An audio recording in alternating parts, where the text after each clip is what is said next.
화령골의 검은 비녀 제당에 묶인 원혼의 비밀. 아주 오래전 조선의 깊은 산줄기 사이에 안개가 잘 거치지 않는 골짜기 하나가 있었습니다. 사람들은 그곳을 화령골이라 불렀습니다. 밤마다 산허리에는 울음인지 바람인지 알 수 없는 소리가 길게 늘어졌고 가끔은 사람 이름을 부르는 듯한 기척이 들린다고 했습니다. 낮에는 논과 밭을 일구는 평범한 고을처럼 보였지만 해가 산등 뒤로 넘어가는 순간부터 이 마을은 전혀 다른 얼굴을 드러내곤 했습니다. 화령골 한가운데에는 오래된 제당 하나가 있었습니다. 나무와 돌로 엉성하게 쌓은 작은 신당이었으나 이 고을 사람들에게는 그 어떤 관아보다도 더 무겁고 두려운 곳이었습니다. 제당 앞에는 검게 그을린 나무 기둥이 서 있고 그 기둥에는 낡은 비단과 검은 비녀 하나가 매달려 있었습니다. 바람이 불면 비녀가 가늘게 흔들리며 쇳소리를 냈고 그 소리를 들은 아이들은 울음을 터뜨리기 일쑤였습니다. 사람들은 그 비녀를 원한의 비녀라 불렀습니다. 오래전 이 고을에서 억울하게 죽은 여인의 마지막 유품이라고 했고 그 여인의 원혼이 제당과 비녀에 함께 묶여 있다고 믿었습니다. 그래서 아무도 그 비녀를 손대지 않았고 해마다 정해진 날이면 무당을 불러 굿을 올리며 원혼이 더 이상 고을 사람들에게 화를 내지 않기를 빌었습니다. 이야기의 주인공은 이 고을에서 나고 자란 청년 박연우였습니다. 연우는 20을 간 넘긴 나이였고 고을의 이장 박치연의 외아들이었습니다. 아버지 치연은 오래전부터 이 고을의 살림을 맡아온 인물로 무속과 제당을 누구보다 잘 알면서도 바깥 사람들에게는 미신을 믿지 않는다며 허세를 부리곤 했습니다. 그러나 밤이 되면 누구보다 먼저 제당 방향으로 절을 올리는 사람도 바로 치연이었습니다. 연우는 아버지와 달리 글을 익혔고 서울에서 내려온 훈장에게 잠시 수학한 적도 있었습니다. 그는 세상에 도깨비나 귀신이 있다고 믿지 않았고 제당과 원혼 이야기를 그저 무지한 백성들의 두려움이 만든 전설이라 여겼습니다. 어린 시절부터 제당 근처에 가지 말라는 어른들의 말에도 그는 몰래 그 주변을 서성이곤 했습니다. 하지만 이상하게도 연우는 어릴 적부터 같은 꿈을 반복해서 꾸었습니다. 달빛이 밝은 밤 제당 앞에서 흰 저고리에 검은 치마를 입은 여인이 등을 돌린 채 서 있었습니다. 그 여인은 긴 검은 머리를 틀어 올리고 비녀 하나를 꽂고 있었는데 바람이 불 때마다 그 비녀가 조금씩 흔들렸습니다. 연우가 꿈속에서 다가가 여인의 옆모습을 보려 하면 언제나 바로 그 순간 숨이 막히며 눈을 뜨게 되었습니다. 꿈은 늘 그 자리에서 끊어졌고 여인의 얼굴은 한 번도 보지 못했습니다. 연우가 20살이 되던 해 화령골에는 묘한 변화가 찾아왔습니다. 관아에서 새로 부임한 현감이 무속과 제당을 몹시 싫어한다는 소문이 돌았습니다.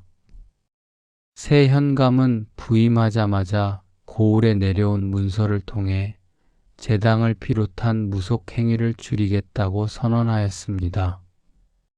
제당을 없애고 그 자리에 창고를 만들면 세금을 줄여주겠다며 사람들을 회유하기도 했습니다. 어느 날 관아에서 관리 하나가 내려와 이장 치연을 불렀습니다. 관리의 말에 따르면 현감이 화령골 제당을 철거하고 그 자리에 곡식 창고를 세우기로 했다는 것입니다.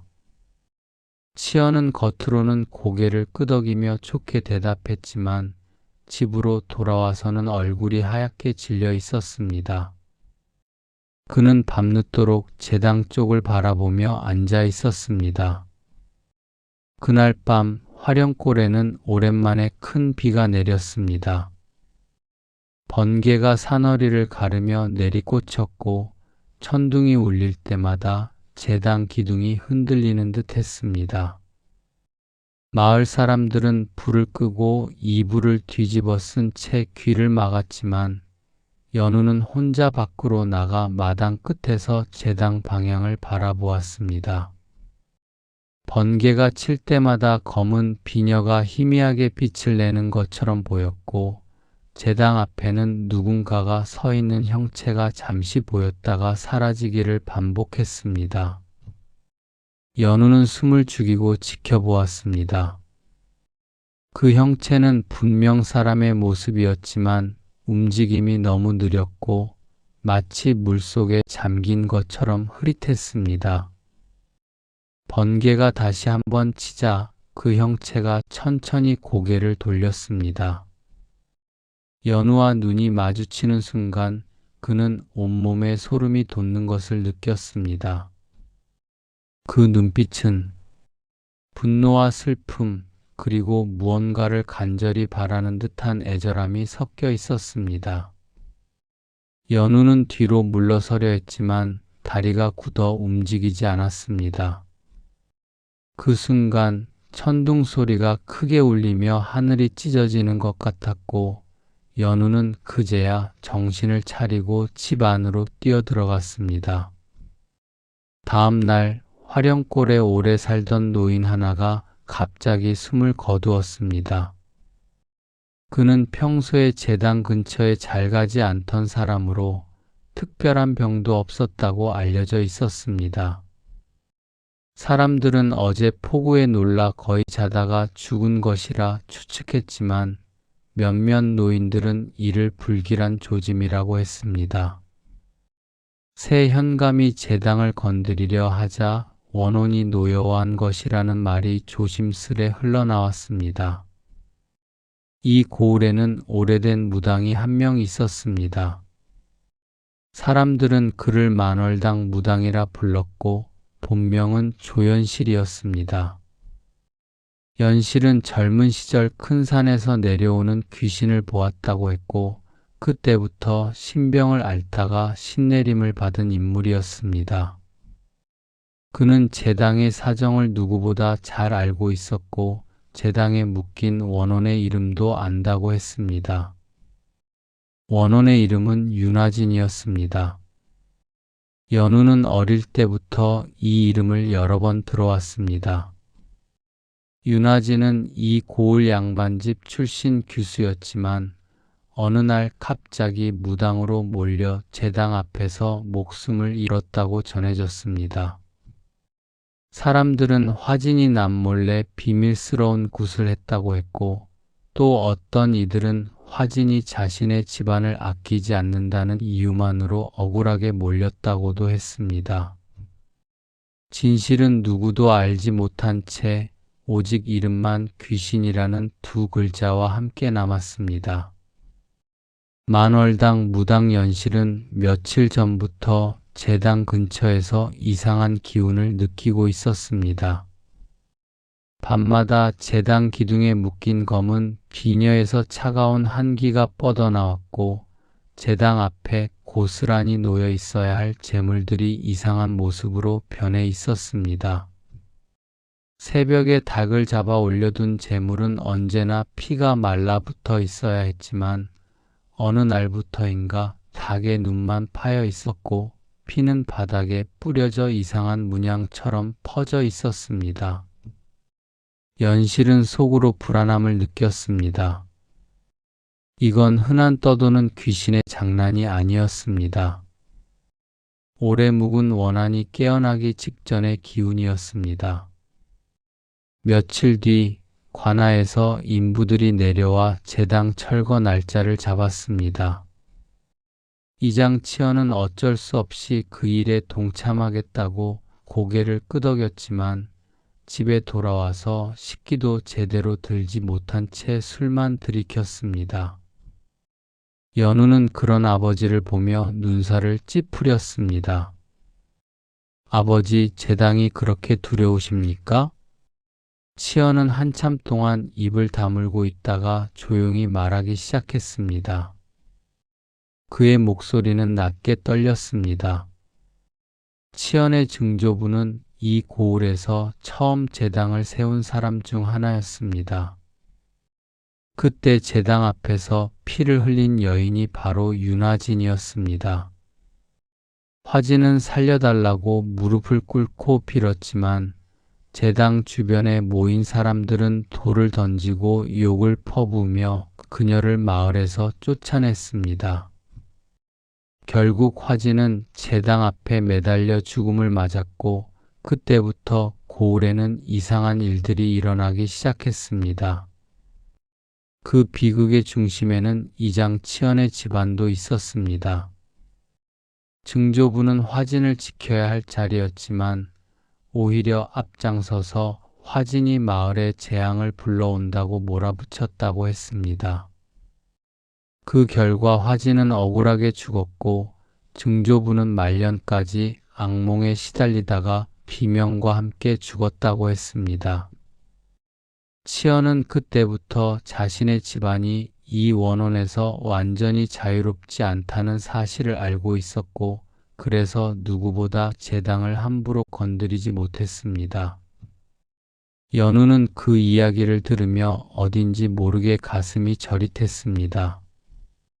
그 여인의 얼굴을 한 번도 본 적이 없음에도 설명할 수 없는 익숙함이 느껴졌습니다.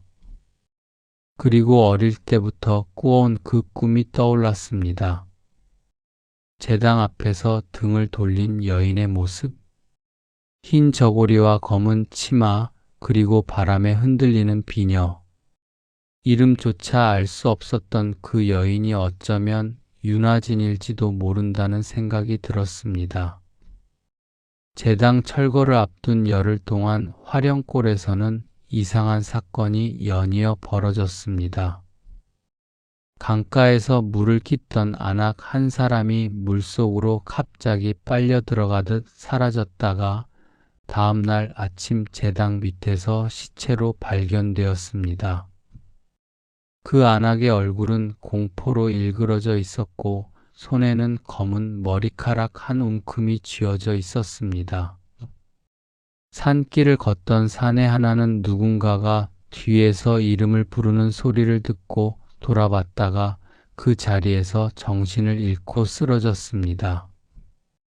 눈을 뜬 그는 그날 이후 말을 잃었습니다. 얼굴은 늘 굳어 있었고 밤마다 눈을 부릅뜨고 앉아 제당 쪽을 향해 손가락으로 무언가를 가리켰습니다. 사람들은 그가 무엇을 봤는지 알 수 없었지만 그의 눈빛만으로도 충분히 두려웠습니다. 마을에는 공포가 퍼지기 시작했습니다. 밤이 되면 아무도 밖으로 나가지 않았고 아이들은 해가 지기 전에 집 안으로 들어와야 했습니다. 어떤 집에서는 밤마다 창문을 두드리는 소리가 들렸고 어떤 집에서는 천장에서 무언가가 기어다니는 소리가 났습니다. 제당 기둥에 매달린 검은 비녀는 바람도 없는데 혼자 흔들렸고 그 소리는 점점 더 크게 울렸습니다. 무당 연실은 더 이상 미룰 수 없다는 생각에 이장을 찾아왔습니다. 이장님, 제당을 무턱대고 허물면 안 됩니다. 먼저 큰 굿을 올려 원혼의 뜻을 들어야 합니다. 치어는 관아의 눈치를 보느라 처음에는 거절했지만 마을 사람들 사이에 퍼지는 공포를 보고 결국 허락했습니다. 좋소. 굿을 올리시오. 하지만 그 후에는 어쩔 수 없이 제당을 철거해야 하오. 연실은 고개를 끄덕였습니다. 하지만 그의 얼굴에는 불안함이 가득했습니다. 굿은 제당 철거 사흘 전 밤에 열기로 결정되었습니다. 그날이 되자 제당 앞에는 마른 장작이 높이 쌓였고 붉은 천과 흰 천이 함께 걸렸습니다. 마을 사람들은 하나둘 모여들었고 모두의 얼굴에는 긴장과 두려움이 뒤섞여 있었습니다. 연실은 무복을 입고 북 앞에 앉았습니다. 그의 옆에는 연우도 서 있었습니다. 연실은 이곳에 연우가 함께 서야 한다고 말했습니다.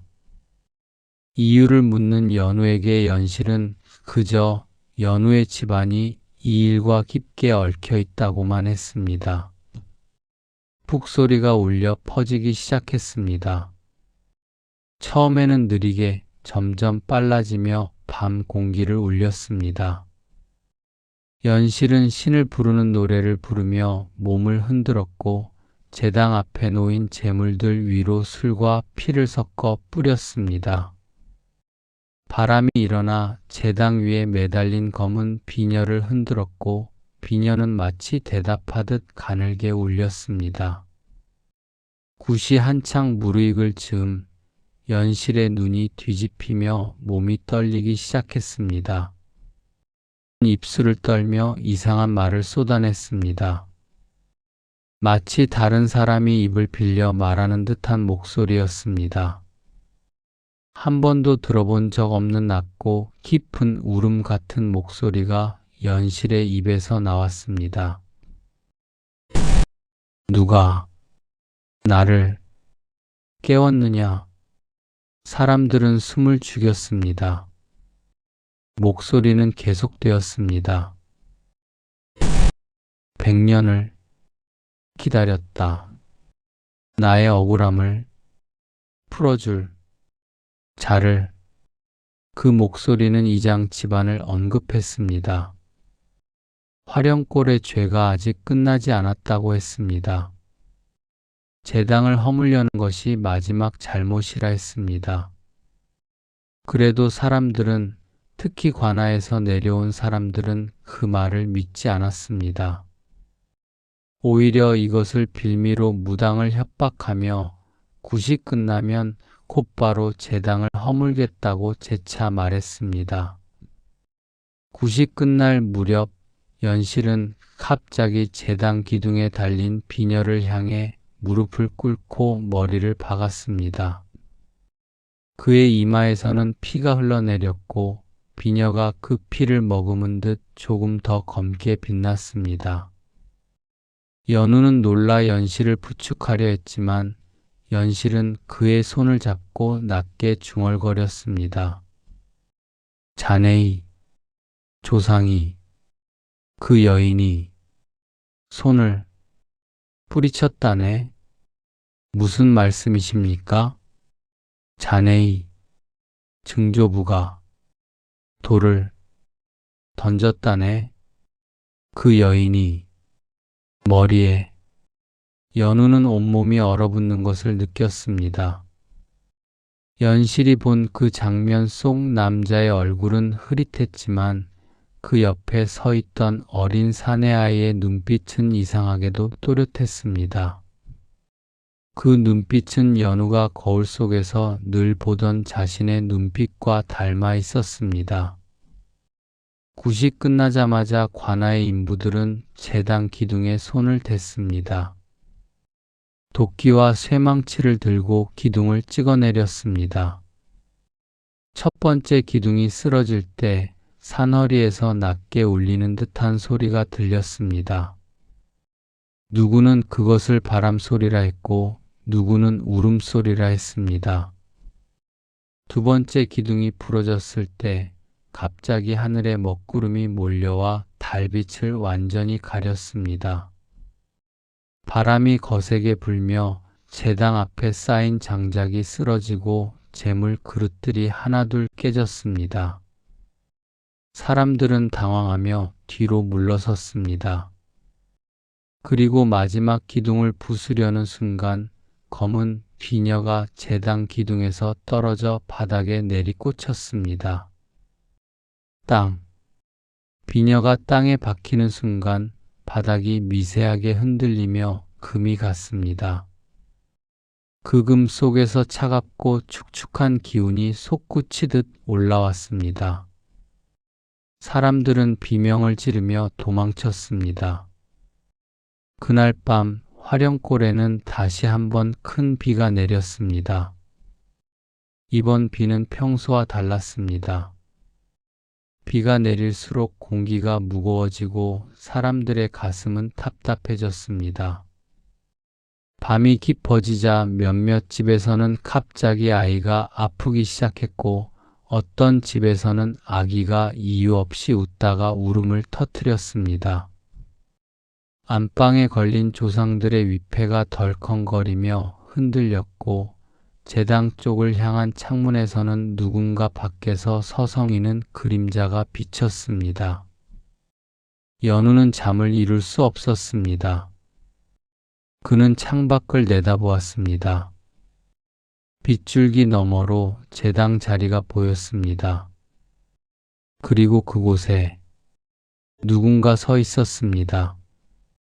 흰 저고리에 검은 치마를 입은 여인. 그녀는 비를 맞으며 제당 자리에 서서 천천히 고개를 들어 연우의 창문을 바라보았습니다. 번개가 치는 순간 연우는 그녀의 얼굴을 똑똑히 보았습니다. 창백한 얼굴, 텅 빈 눈동자, 그리고 입가에 흐르는 검붉은 피. 연우는 비명을 지르려 했지만 목소리가 나오지 않았습니다. 여인은 천천히 미소 지었습니다. 그 미소는 슬프고 분노하고 동시에 무언가를 간절히 바라는 듯한 표정이었습니다. 그리고 그녀는 천천히 고개를 돌려 사라졌습니다. 이튿날 아침 제당을 허무는 일을 도운 관아 인부 한 명이 죽은 채 발견되었습니다. 그의 목에는 마치 가느다란 손가락으로 세게 누른 듯한 자국이 남아 있었습니다. 사람들은 공포에 질려 더 이상 제당 가까이 가지 않았습니다. 하지만 이미 제당 기둥은 쓰러져 있었고 비녀는 그 자리에 그대로 꽂혀 있었습니다. 무당연실은 그 모습을 보고 몸서리를 쳤습니다. 제당이라는 울타리가 무너진 지금 원호는 더 이상 한자리에 묶여 있지 않습니다. 이제는 골짜기 전체를 떠돌 수 있게 되었습니다. 며칠 동안 화령골에서는 이상한 일들이 이어졌습니다. 밤마다 누군가 마당에서 발자국 소리를 내고 아무도 없는 부엌에서 그릇들이 부딪히는 소리가 났습니다. 새벽녘에는 담장 위로 흰 소매 같은 것이 스쳐 지나가는 것이 눈에 띄었습니다. 처음에는 장난이라 생각한 사람들도 차츰 입을 다물었습니다. 가장 먼저 피해를 본 것은 이장 치연의 집이었습니다. 어느 날 밤 치연은 꿈에서 제당 앞에 서 있는 윤화진을 보았습니다. 그녀는 피에 젖은 저고리를 입고 있었고 눈에는 분노와 슬픔이 함께 어렸습니다. 그녀는 치연에게 등을 돌리라 손짓했지만 치연은 몸이 말을 듣지 않았습니다. 움직일 수 없는 채로 그는 제당 앞에 무릎을 꿇고 있었습니다. 화진은 그의 목에 걸린 옥패를 바라보더니 슬픈 미소를 지었습니다. 그리고 그 미소는 곧 서늘한 웃음으로 변했습니다. 당신의 조상이 던진 돌을 기억하는가? 화진의 목소리는 바람처럼 차가웠습니다. 그 돌이 나의 이마를 깼고 피가 흘렀지. 치연은 대답하려 했지만 목소리가 나오지 않았습니다. 화진은 천천히 다가왔습니다. 그녀의 손이 치연의 목을 향했고 차갑고 축축한 손가락이 목덜미를 감쌌습니다. 이제는 당신의 차례다. 치연이 숨이 막혀 몸부림치는 순간 꿈은 끊어졌습니다. 이튿날 아침 치연은 눈을 뜨지 못한 채 침상에 누워 있었습니다. 숨은 붙어 있었지만 눈은 감긴 그대로였습니다. 아무리 불러도 응답이 없었고 그의 입술에서는 낮고 쉰 목소리만 흘러나왔습니다. 그 목소리는 종종 자신이 아닌 다른 이름을 부르고 있었습니다. 화진, 화진, 미안하오, 미안하오. 그리고 어떤 날에는 자신도 모르는 말투로 살려달라는 소리가 섞여 나왔습니다. 연우는 아버지를 붙잡고 울었습니다. 하지만 손끝에서 느껴지는 것은 살아있는 사람의 온기보다는 얼음에 가까운 싸늘함이었습니다. 무당연실은 이 모든 것이 마지막으로 터져나온 원혼의 노여움이라고 단정했습니다. 이장님의 집안이 지은 죄가 이제 돌아온 것입니다. 이대로 두면 이장님뿐 아니라 온 고을이 위험합니다. 그렇다면 어떻게 해야 합니까? 연우가 다급히 물었습니다. 연실은 깊은 한숨을 쉬었습니다. 다시 한번 굿을 해야 합니다. 하지만 이번에는 단순히 원혼을 달래는 것이 아니라 진실을 드러내고 고울이 눌러온 죄를 드러내는 굿이 되어야 합니다. 진실을 드러낸다니 무슨 뜻입니까? 윤아진이 왜 죽어야 했는지, 그녀가 정말 마을에 재앙을 불러온 것인지 그 진실을 밝혀야 합니다. 그리고 연실은 연우를 똑바로 바라보았습니다.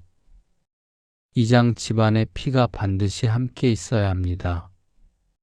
자네가 나서야 합니다. 연우는 주저했습니다.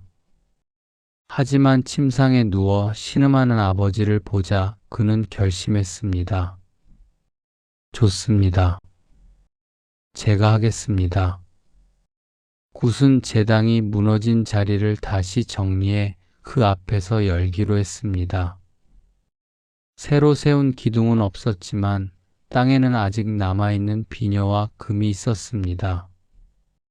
금 사이에서는 여전히 한기가 솟아오르고 있었습니다. 굿이 시작되던 날 하늘은 맑았습니다. 그러나 북이 세 번째 울림을 시작할 즈음 멀리서 검은 구름이 몰려오기 시작했습니다. 무당연실은 북을 세게 두드리며 신을 불렀고 연우는 그 옆에서 떨리는 손으로 촛불을 잡고 있었습니다. 촛불은 바람이 없음에도 흔들렸습니다. 북 소리가 점점 빨라지고 연실의 몸이 격렬하게 흔들리기 시작했습니다. 그의 입에서 노래가 쏟아져 나왔습니다. 혼이여 오라, 이곳으로 오라, 억울한 혼이여 오라. 갑자기 바람이 거세게 불었습니다. 제당 자리에 흙먼지가 소용돌이치며 일어났고 사람들은 눈을 가리며 뒤로 물러섰습니다. 연실의 몸에 다시 한번 무언가가 내려앉았습니다. 그의 눈동자가 뒤집히고 입에서는 낮고 낯선 목소리가 나왔습니다. 이번에는 분명 여인의 목소리였습니다. 그 목소리는 한때 이 고을에서 살았던 규수의 말투를 그대로 간직하고 있었습니다. 연실의 몸을 타고 윤아진의 혼이 내려왔습니다. 그녀의 목소리는 100년 동안 묵혀있던 하늘 토해내듯 흘러나왔습니다. 화진은 자신이 이 고을을 지키려 했다고 말했습니다. 가뭄이 들었을 때 비를 빌었고 병이 돌았을 때 병귀를 쫓았다고 했습니다.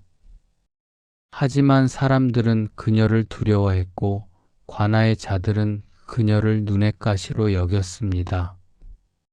그들은 화진을 무당으로 몰았습니다. 귀신과 짜고 마을을 농락한다고 죄를 뒤집어 씌웠습니다. 화진의 목소리는 점점 분노로 가득 차기 시작했습니다. 이장의 집안이 앞장섰다고 했습니다. 증조부가 그녀를 제당 앞으로 끌고 왔고 사람들은 돌을 던지고 욕을 퍼부었다고 했습니다. 살려달라 빌었지만 아무도 손을 내밀지 않았습니다. 마지막 순간 화진은 비녀를 움켜쥐었습니다. 그것만이 그녀의 마지막 흔적이었습니다. 그리고 그녀는 억울하게 죽었습니다. 연우는 눈을 감았습니다. 가슴이 찢어지는 것 같았습니다. 화진의 혼은 연우를 향해 다가왔습니다. 증조부의 후손이라는 것을 알아챈 것입니다. 연우는 본능적으로 무릎을 꿇었습니다. 화진은 증조부가 자신의 이마에 돌을 던졌다고 말했습니다. 연우는 이마를 땅에 박으며 용서를 빌었습니다. 화진의 기운이 흔들렸습니다.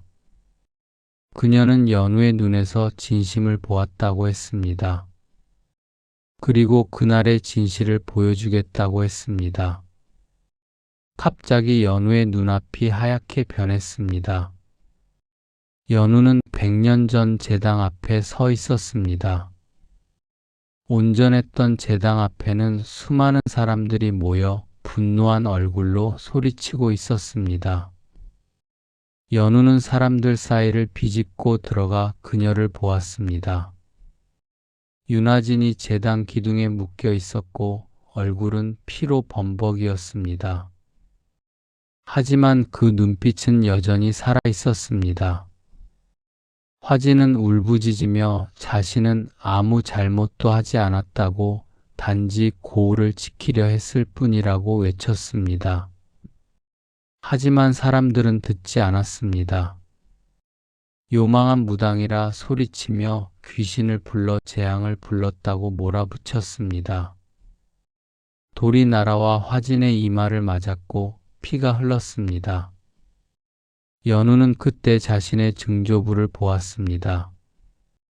증조부는 사람들 앞에 서서 화진을 가리키며 그녀를 쫓아내야 한다고 외쳤습니다. 연우는 비명을 지르고 싶었지만 목소리가 나오지 않았습니다.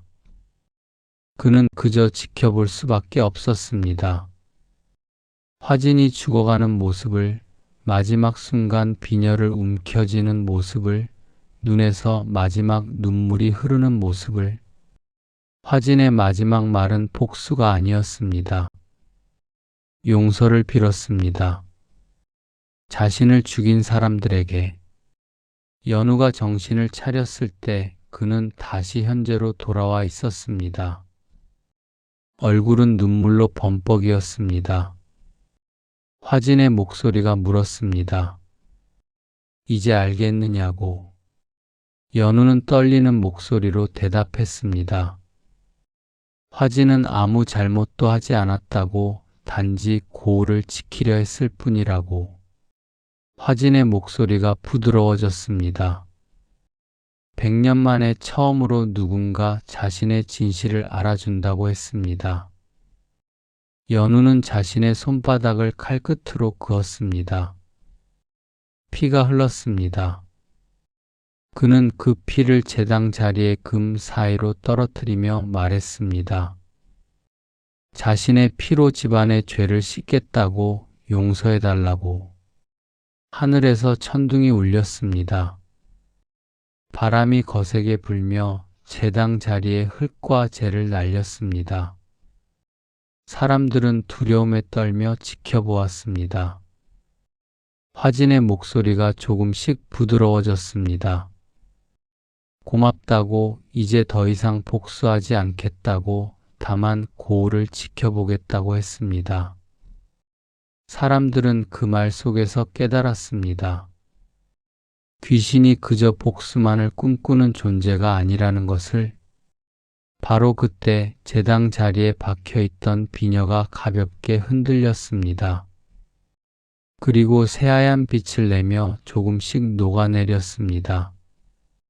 마치 오랫동안 얼어있던 얼음이 처음으로 풀리는 순간처럼 비녀는 형태를 잃고 제당 밑으로 스며들듯 사라졌습니다. 비녀가 완전히 사라지자 화령골의 바람결도 달라졌습니다. 습하고 차갑던 공기 대신 새벽녘 산 안개처럼 가볍고 서늘한 바람이 불었습니다. 제당 자리에 서 있던 사람들은 무릎이 풀려 주저앉았습니다. 연실의 몸에서 화진의 기운이 완전히 빠져나갔습니다. 그는 힘없이 쓰러졌고 연우가 급히 부축했습니다. 연실은 천천히 눈을 떴습니다. 그의 눈에는 평화가 깃들어 있었습니다. 끝났다고, 마침내 끝났다고 그는 중얼거렸습니다. 며칠 뒤 이장치어는 천천히 눈을 떴습니다. 몇 날 며칠을 깊은 잠에 빠져 있다가 마치 깊은 물속에서 떠오른 사람처럼 숨을 몰아쉬며 깨어났습니다. 치연의 눈은 예전과 달라져 있었고 목소리에는 묵직한 슬픔이 배어 있었습니다. 그는 자신이 꾼 꿈들을 기억하고 있었습니다. 제당 앞에서 화진에게 돌을 던지던 사람들, 아무것도 하지 못했던 조상, 모든 것을 보고도 눈을 감았던 죄. 치연은 연우에게 고개를 숙였습니다. 아버지가 아들에게 머리를 숙인다는 것은 그 시대에서는 찾아보기 어려운 일이었습니다. 치연은 미안하다고 했습니다. 집안의 죄를 아들이 갚았다고. 연우는 아버지를 일으켰습니다. 이것은 모두가 져야 할 짐이었다고 말했습니다. 치연은 아들을 껴안았습니다. 그리고 맹세했습니다. 앞으로는 제당을 빌미로 누구도 내치지 않겠다고. 약한 자를 보호하고 진실을 외면하지 않겠다고. 그 후로 화령골에는 더 이상 설명하기 어려운 죽음이나 기이한 실종이 일어나지 않았습니다. 밤에 울던 이상한 소리도 점점 사라졌고 제당 자리에 다시 건물을 세우려는 사람도 없었습니다. 사람들은 그 자리를 조용히 남겨두었고 작은 돌무더기와 풀들만이 바람에 흔들릴 뿐이었습니다. 하지만 가끔 안개가 짙게 낀 밤이면 제당이 있던 자리 근처를 지나는 사람들 중 몇몇은 희미한 그림자 두 개가 함께 서 있는 모습을 보았다고 했습니다. 하나는 흰 저고리와 검은 치마를 입은 여인의 모습, 다른 하나는 그 옆에 조용히 서 있는 젊은 사내의 모습이었습니다. 어느 날 밤 연우도 그들을 보았습니다. 그는 제당 자리를 지나다가 안개 속에서 두 형체를 발견했습니다. 연우는 멈춰 서서 그들을 바라보았습니다. 여인이 천천히 고개를 돌렸습니다. 윤화진이었습니다. 하지만 이번에는 분노나 슬픔이 없었습니다. 오직 평화로운 미소만이 있었습니다. 그녀는 연우에게 고개를 숙여 인사했습니다. 연우도 깊이 절을 했습니다. 그리고 그녀 옆에 사내를 보았습니다. 그 사내는 자신과 닮아 있었습니다. 아니, 정확히는 자신의 증조부와 닮아 있었습니다. 연우는 깨달았습니다. 그 사내는 증조부가 화진을 지키지 못한 죄책감에 괴로워하다 죽은 후의 모습이라는 것을. 증조부는 살아생전 화진에게 돌을 던졌지만 죽은 후에는 그녀를 지키는 존재가 되었다는 것을. 두 호는 서로를 바라보며 한참 동안 서 있다가 새벽이 되기 전에 안개 속으로 사라졌습니다. 사람들은 그 모습을 두려워하지 않았습니다. 오히려 그들이 이 고을을 지키는 수호신이 된 것이라 믿었습니다. 세월이 흘렀습니다. 연우는 장성하여 아버지의 뒤를 이어 이장이 되었습니다. 그는 아버지와 달리 약한 자를 보호하고 억울한 일을 외면하지 않는 이장이 되었습니다. 그리고 매년 화진이 죽은 날이면 제당 자리에 꽃을 바치고 절을 올렸습니다. 처음에는 연우 혼자였지만 점점 더 많은 사람들이 함께하기 시작했습니다. 그들은 화진을 기억하고 그녀의 억울함을 되새기며 같은 비극이 반복되지 않기를 다짐했습니다. 화령골의 아이들은 자라면서 이렇게 배웠습니다. 누군가의 억울함 위에 세운 평화는 언젠가 무너진다는 것, 귀신보다 두려운 것은 사람의 마음이라는 것, 그리고 그 마음을 고치지 않으면 아무리 많은 국가, 제당도 소용없다는 것.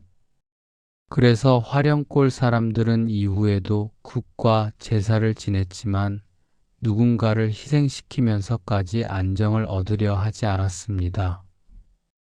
무당연실은 늙어 눈이 어두워질 때까지 제당 자리를 지켜보았고 언젠가 자신이 세상을 떠난 뒤에도 화진의 영혼이 이 고을을 보살필 것이라 믿었습니다. 연우에게는 아들이 태어났습니다. 그는 아들의 이름을 화석이라 지었습니다. 화진의 화자를 따서. 그리고 아들이 자라면서 연우는 화진의 이야기를 들려주었습니다. 아버지, 그 여인은 지금 어디 계세요? 화석이 물었습니다. 연우는 제당 자리를 가리켰습니다. 저곳에서 우리를 지켜보고 계신단다. 무섭지 않으세요? 아니다. 그분은 이제 우리를 지켜주시는 분이시다. 두려워할 이유가 없지. 화석은 고개를 끄덕이며 제당 자리를 바라보았습니다. 그리고 작은 목소리로 말했습니다. 화진 할머니, 고맙습니다. 바람이 불었습니다. 따뜻하고 부드러운 바람이었습니다. 마치 대답하는 것처럼. 세월은 계속 흘렀습니다. 화령골은 점점 번성했고 사람들은 평화롭게 살았습니다. 제당 자리는 그대로 보존되었고 매년 많은 사람들이 그곳을 찾아와 기도했습니다. 억울한 일을 당한 사람들이 찾아와 하소연했고 잘못을 저지른 사람들이 찾아와 참회했습니다. 그리고 신기하게도 그곳에서 기도한 사람들은 마음의 평화를 찾았다고 합니다. 화진의 혼이 그들을 위로해 주는 것이라 믿었습니다. 조선이 무너지고 새로운 시대가 왔습니다. 하지만 제당 자리는 여전히 그곳에 있었고 화령골 사람들은 대대로 그곳을 지켰습니다. 현대에 와서도 제당 자리는 문화재로 지정되었고 화진의 터라는 이름으로 불리게 되었습니다. 많은 사람들이 그곳을 찾아와 화진의 이야기를 들었고 그녀를 기억했습니다. 어느 가을날 한 역사학자가 화령골을 방문했습니다. 그는 조선시대 무속 문화를 연구하는 학자였고 화진의 이야기에 대해 조사하고 있었습니다. 그는 오래된 문서를 뒤지다가 놀라운 사실을 발견했습니다. 화진이 살아있을 때 쓴 일기가 발견된 것입니다. 일기는 한 오래된 집의 다락에서 우연히 발견되었는데 세월이 지나 많이 훼손되어 있었지만 일부는 읽을 수 있었습니다. 학자는 떨리는 손으로 일기를 읽었습니다. 나는 이 고을을 사랑한다. 이곳 사람들을 사랑한다. 그래서 나는 이들을 지키기 위해 무엇이든 하고 싶다. 비록 사람들이 나를 두려워하고 의심하더라도 나는 포기하지 않을 것이다. 이것이 나의 사명이기 때문이다. 학자는 눈물을 흘렸습니다. 화진은 끝까지 고을을 사랑했던 것입니다. 그녀를 죽음으로 몰고 간 바로 그 사람들을 학자는 이 일기를 세상에 공개했고 곧 큰 화제가 되었습니다. 사람들은 화진의 진실된 마음을 알게 되었고 그녀에 대한 존경심이 더욱 깊어졌습니다. 화령골에는 화진을 기리는 작은 기념관이 세워졌습니다. 기념관에는 화진의 일기와 그녀가 사용했던 물건들, 그리고 그녀의 이야기가 전시되어 있었습니다. 그리고 기념관 한가운데에는 화진의 초상화가 걸려 있었습니다. 초상화 속 화진은 아름답고 온화한 미소를 짓고 있었습니다. 그 미소는 마치 말하는 것 같았습니다. 나는 당신들을 원망하지 않습니다. 다만 기억해 주세요. 그리고 같은 일이 반복되지 않도록 해주세요. 지금도 화령골에는 안개가 낀 밤이면 이상한 일이 일어난다고 합니다. 하지만 예전처럼 무서운 일이 아닙니다. 길을 잃은 사람이 안개 속에서 한 여인을 만나는데 그 여인이 올바른 길을 알려준다고 합니다. 아픈 사람이 제당 자리에서 기도하면 병이 낫는다고 합니다. 억울한 일을 당한 사람이 그곳에서 울면 마음의 평화를 찾는다고 합니다. 사람들은 그것이 화진의 축복이라고 믿습니다. 화진은 죽어서도 이 고을을 지키고 있다고. 어느 겨울밤 한 노파가 제당 자리를 찾아왔습니다. 그녀는 평생 억울한 일을 당하고 살아온 사람이었습니다. 남편에게 버림받고 자식에게 외면당하고 세상으로부터 잊혀진 사람이었습니다. 노파는 제당 자리에 무릎을 꿇고 울었습니다. 화진, 당신도 나처럼 억울했겠지요. 당신도 나처럼 외로웠겠지요. 노파가 울고 있을 때 눈이 내리기 시작했습니다. 하얀 눈송이들이 조용히 내려앉았습니다. 그리고 노파는 느꼈습니다. 누군가 자신의 어깨를 감싸 안는 따뜻함을. 노파는 고개를 들었습니다. 하지만 그곳에는 아무도 없었습니다.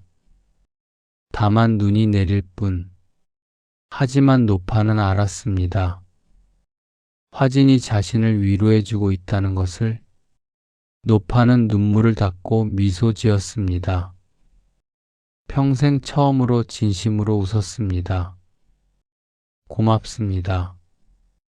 화진, 당신 덕분에 나는 용서할 수 있을 것 같습니다.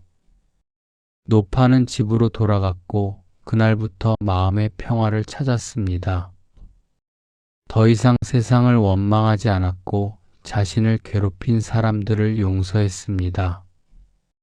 화진이 그녀에게 준 선물이었습니다. 화령골의 이야기는 이렇게 수백 년을 이어져 왔습니다. 조선시대부터 현대까지 그 이야기는 형태를 바꾸고 새로운 의미를 더해가며 계속 전해졌습니다. 어떤 이들에게는 무서운 이야기로, 어떤 이들에게는 슬픈 이야기로, 어떤 이들에게는 교훈적인 이야기로, 하지만 핵심은 변하지 않았습니다. 억울함은 반드시 풀려야 한다는 것, 약한 자를 외면해서는 안 된다는 것, 그리고 진실은 언젠가 밝혀진다는 것. 지금도 화령골의 제당 자리에는 사람들의 발길이 끊이지 않습니다. 아침에는 관광객들이 찾아오고 저녁에는 기도하는 사람들이 찾아옵니다. 밤에는 고민 있는 사람들이 찾아와 위로를 받습니다. 그리고 모두가 같은 것을 느낍니다. 이곳에는 특별한 힘이 있다는 것을. 사람을 위로하고 힘을 주고 희망을 주는 힘이. 어느 봄날 한 젊은 여성이 제당 자리를 찾아왔습니다. 그녀는 직장에서 부당한 대우를 받고 있었지만 말할 용기가 없었습니다. 그녀는 제당 자리에 앉아 한참을 고민했습니다. 화진, 당신이라면 어떻게 했을까요? 그때 바람이 불었습니다. 그리고 그녀는 느꼈습니다. 화진의 목소리를. 두려워하지 마세요. 진실을 말하세요.